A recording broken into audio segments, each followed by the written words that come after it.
되게 좋은 일이 일어납니다. 세상을 살면서 어려운 일 중 하나가 남들로부터 부당하게 오해를 받고 누명을 뒤집어 쓰는 일입니다.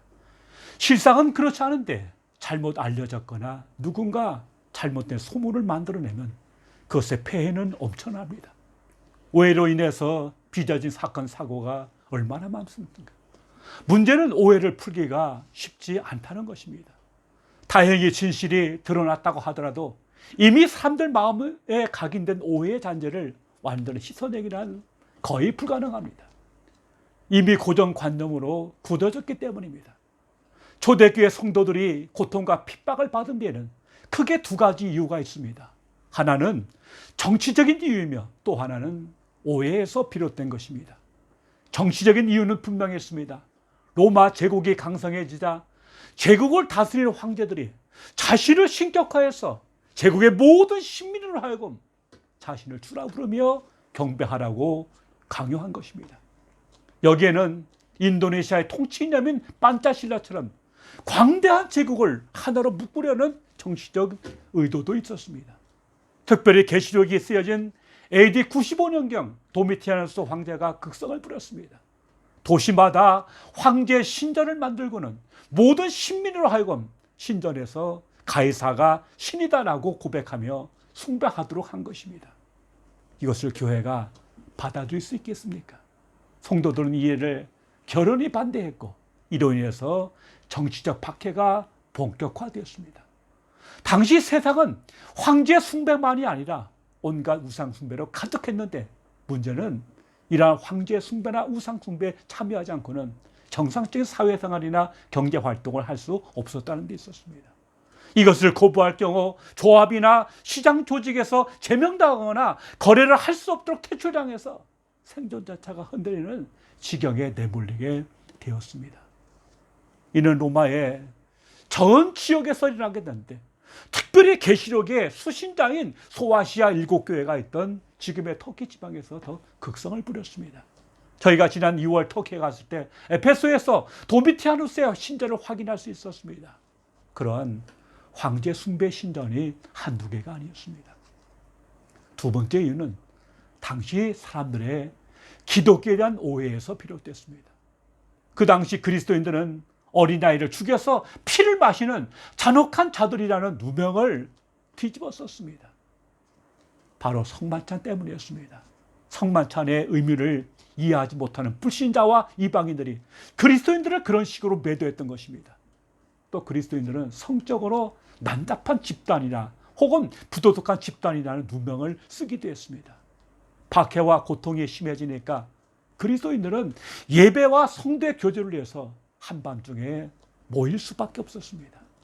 믿지 않는 자들 입장에서 한번 생각해 보십시오.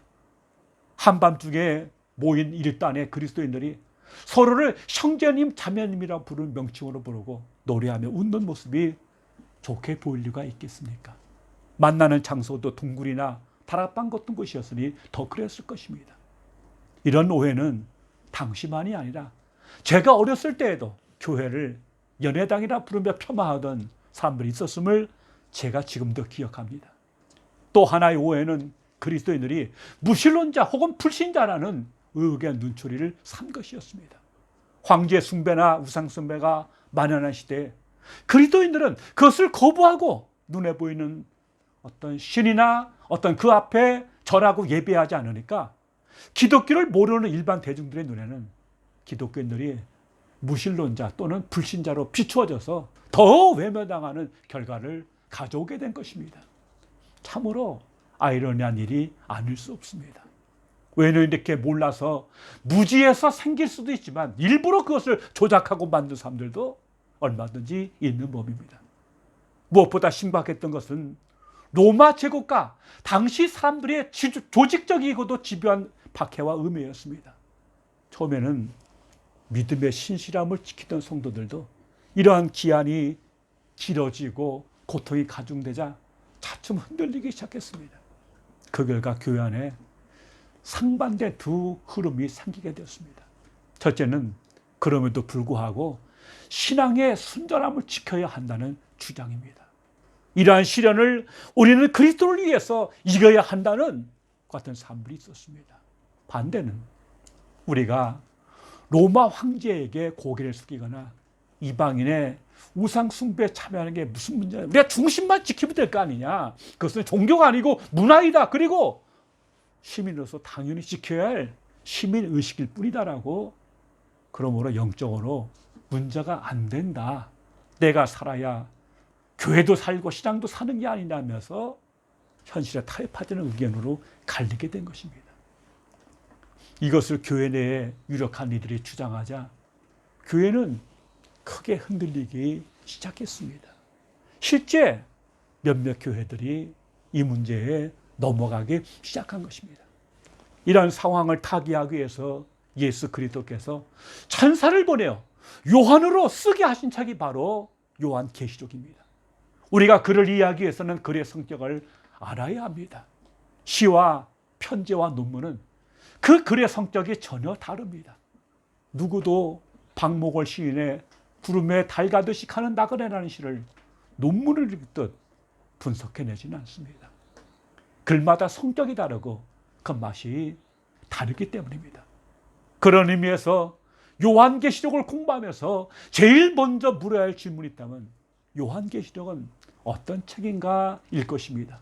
우리는 지난주 시간에 요한계시록의 문자 그대로 계시이며 묵시인 것을 배웠습니다.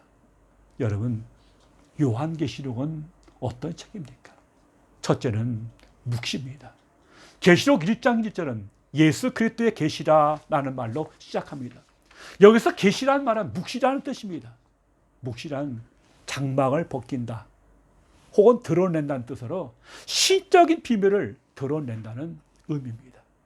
묵시는 대부분 정치, 사회, 종교적으로 억압받는 집단이 자신들의 힘으로는 상황을 변화시킬 능력이나 기대가 없는 상황에서 주어집니다. 이때 시간과 공간을 뚫고 하늘에서 개입하여 그 상황이 변화된다는 위로와 소망의 메시지가 묵시입니다.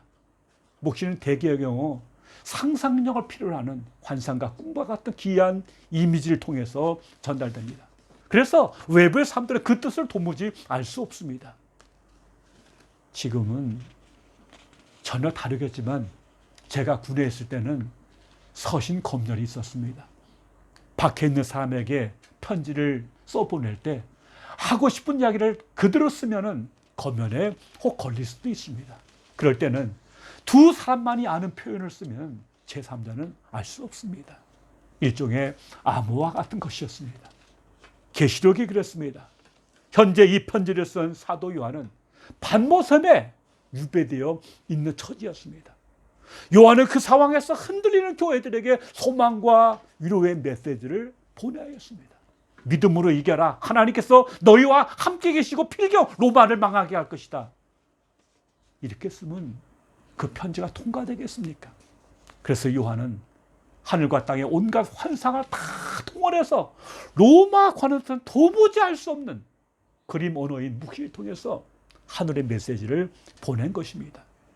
둘째 계시록은 예언의 책입니다. 1장 1절을 보면 이는 하나님이 그에게 주사 반드시 속히 일어날 일들을 그 종들에게 보이시려고 그의 천사를 그종 요한에게 보내어 알게 하신 것이라고 했습니다.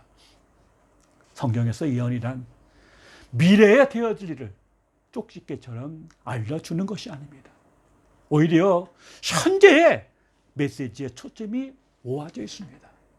요한계시록은 독자들로 하여금 하나님이 이 혼돈과 악의 시대에 대해서 궁극적 승리를 거둘 것을 강조합니다.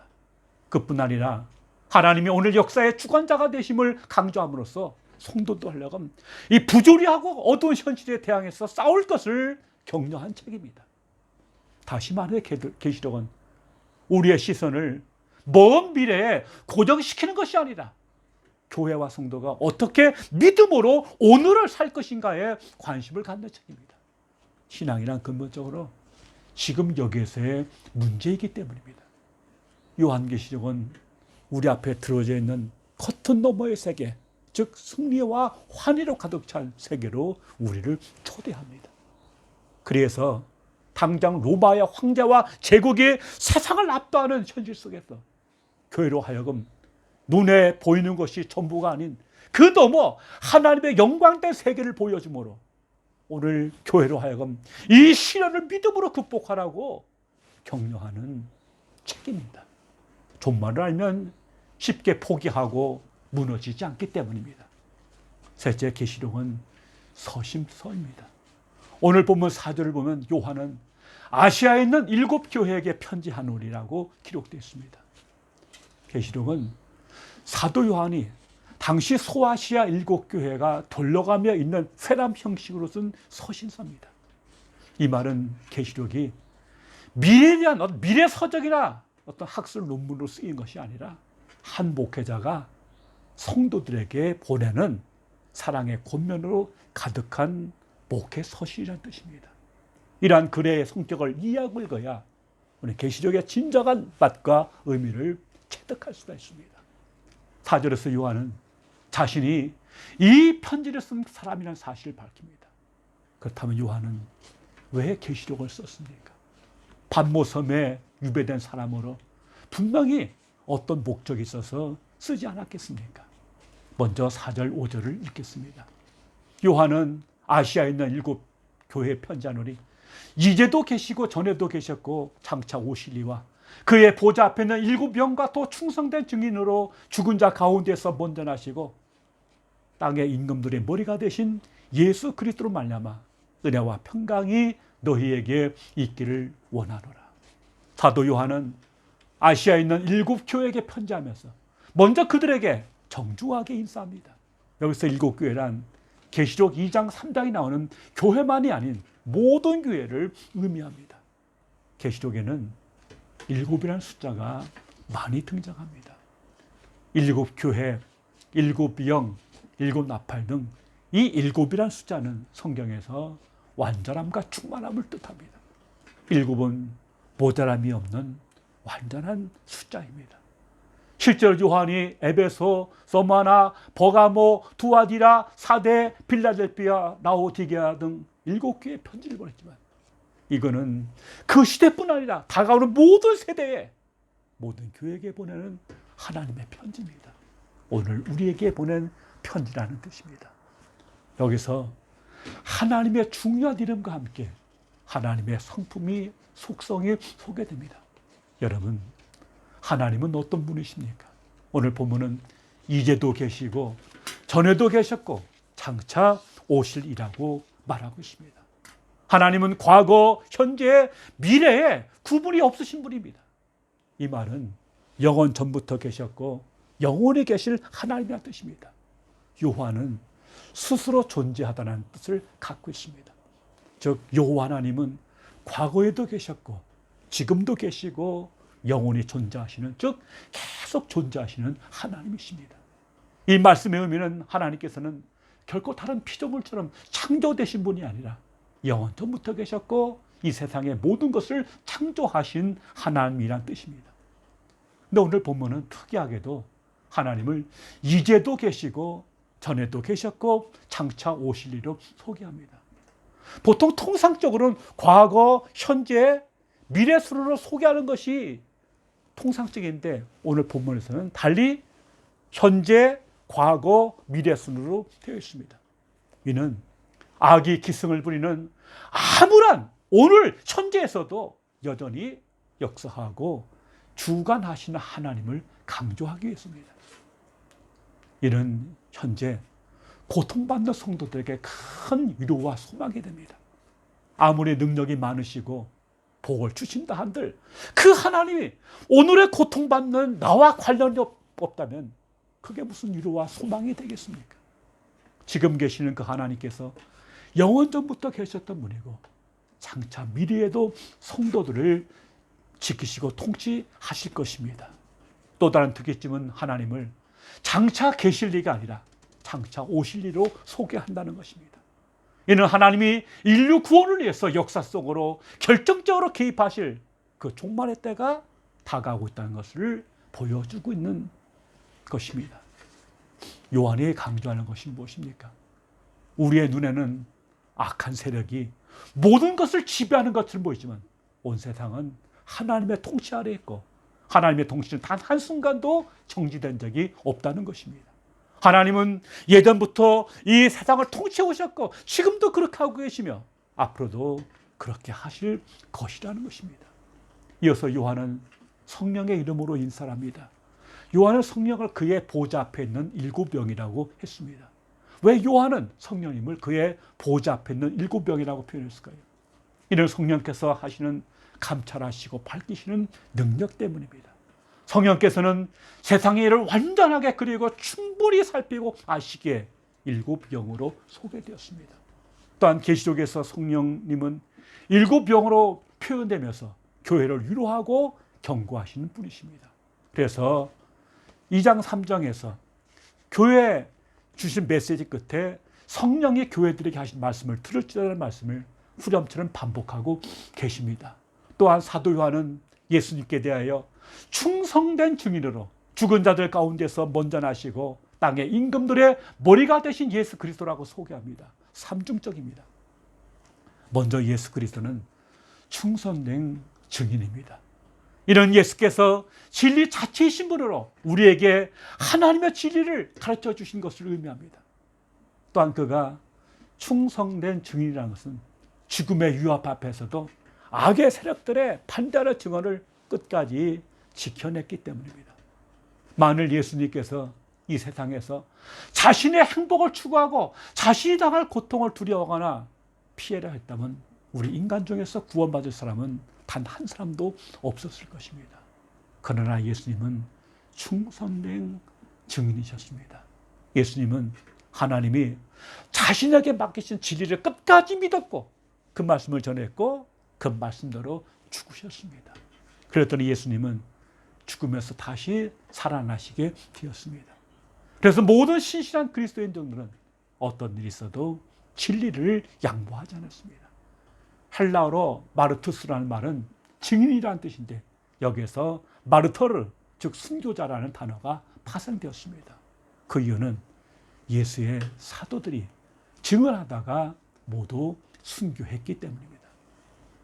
요즘 사람들은 진리를 너무 쉽게 생각하는 것 같습니다.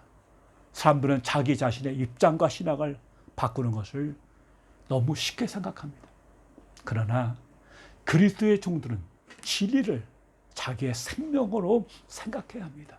그래서 사도 요한은 우리 주님께서는 자신이 하나님의 아들이면서 이 진리를 지키기 위해서 죽는 것을 두려워하지 않았는데 왜 종들이 진리에 대하여 충성하지 않느냐고 책망하는 것입니다.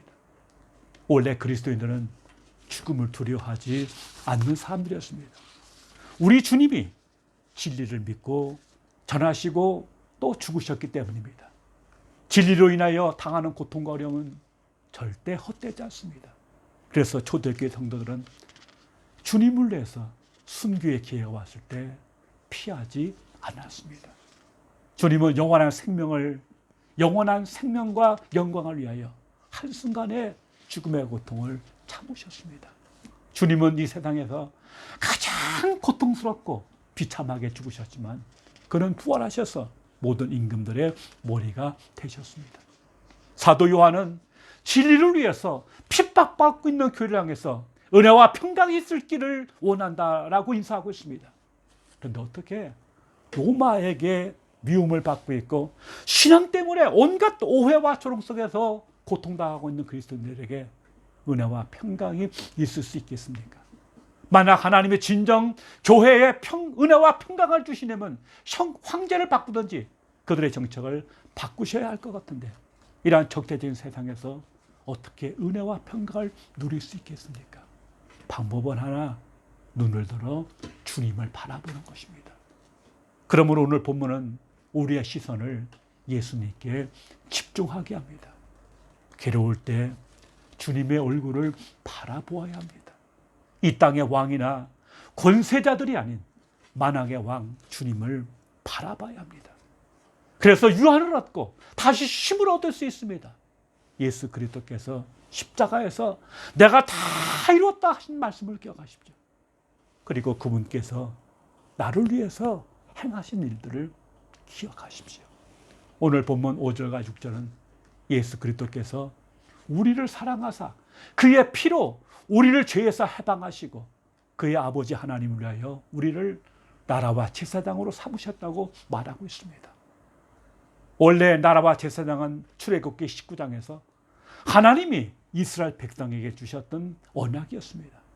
하나님께서 이스라엘을 애굽에서 이끌어내신 목적이 그들로 하여금 하나님 앞에 제사장 나라가 되고 거룩한 백성이 되게 하려는 것이었습니다. 이를 위해서는 그들이 하나님의 말씀을 잘 듣고 언약을 지켜야 했는데 그들은 일에 실패했습니다. 그런데 그 일을 그리스도께서 자기 피로 말미암아 우리를 죄에서 해방시키고자 십자가에서 몸짓고 피 흘려 죽으심으로 우리를 죄에서 해방하시고 나라와 제사장 삼으심으로써 마침내 성취하신 것입니다. 성도들은 그리스도의 죽음 및 부활과 하나가 됨으로써 그리스도와 함께 왕이 되었고 그리스도의 제사장 직분을 공유하게 된 것입니다. 이는 우리가 예수 그리스도를 믿음으로 예수 그리스도 안에서 그분과 하나가 되었기 때문에 가능한 은혜인 줄로 믿습니다. 왜 사도 요한은 고난받는 1세기 그리스도인들에게 이 사실을 상기시켜 주었을까요? 주님의 보혈로 말미암아 죄 사함 받는 사건이야말로 우리가 예수님을 통해서 살아가기 시작한 첫 시작이 되기 때문인 것입니다. 그러므로 우리는 주님을 더욱더 바라보면서 주 앞에 나아가야 할 것입니다. 주님을 바라본다는 것은 눈에 보이는 게 전부가 아니라는 사실을 기억하는 것입니다. 이어지는 계시록 7절을 보십시오. 볼지어다 그가 구름을 타고 오시리라. 각 사람의 눈이 그를 보겠고 그를 찌른 자들도 볼 것이요 땅에 있는 모든 족속이 그로 말미암아 애곡하리니 그러하리라. 아멘. 구름은 하나님의 영광과 하나님의 임재를 뜻합니다. 예수님의 탄생은 몇몇 사람들만이 목격했습니다.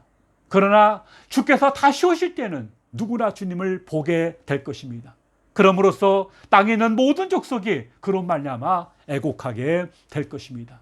이것은 모든 족속이 닥칠 심판을 두려워하며 애곡한다는 뜻으로도 볼 수 있지만 주님이 다시 오실 때에 모든 사람이 나와 가슴을 치고 슬퍼하며 돌이키게 될 것이라고 해석하는 것이 마땅합니다.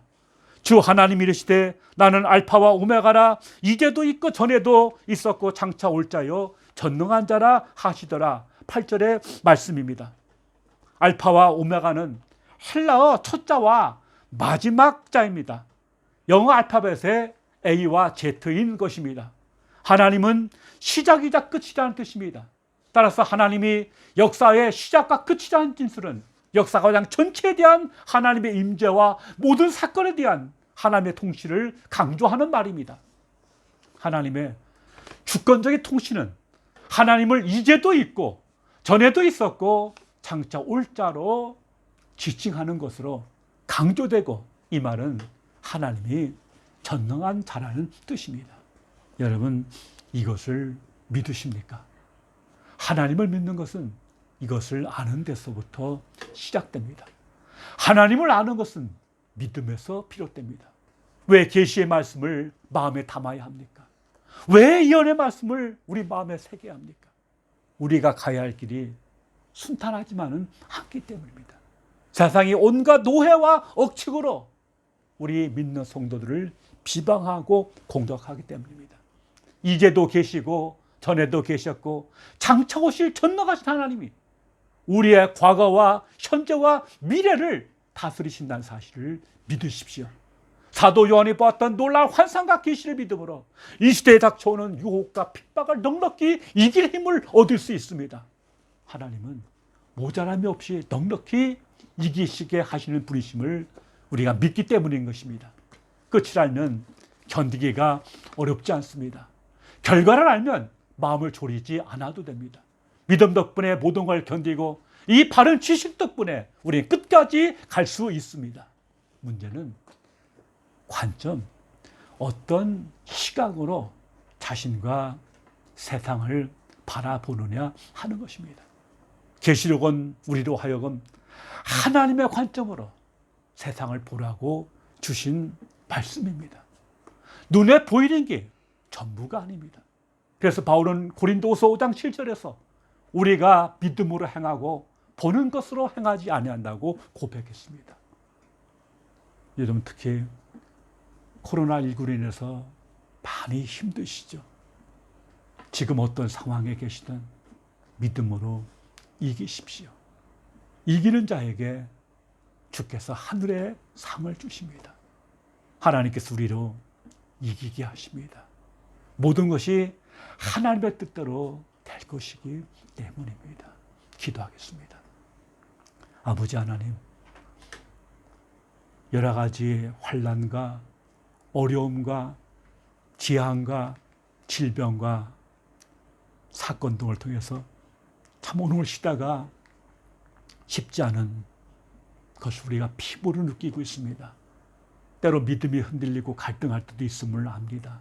아버지 하나님, 우리 영혼에게 힘을 주시옵시고 특별히 말씀을 아는 빛을 비추셔서 눈에 보이는 게 전부가 아니고 그 너머에 하나님의 다스리심과 하나님의 함께하심 우리가 보고 느끼고 그 믿음으로 이기게 하여 주시옵소서.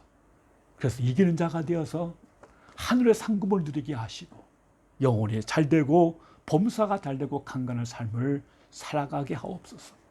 약한 자에게 힘을 더해 주시옵소서. 병든 자에게 하나님 치료해 주시옵시고 연약한 자에게 하나님 굳센 힘을 주셔서 우리로 독수리 날개치며 올라갔던 기상을 주시고 능력 주셔서 능히 이기게 하시옵기를 원합니다.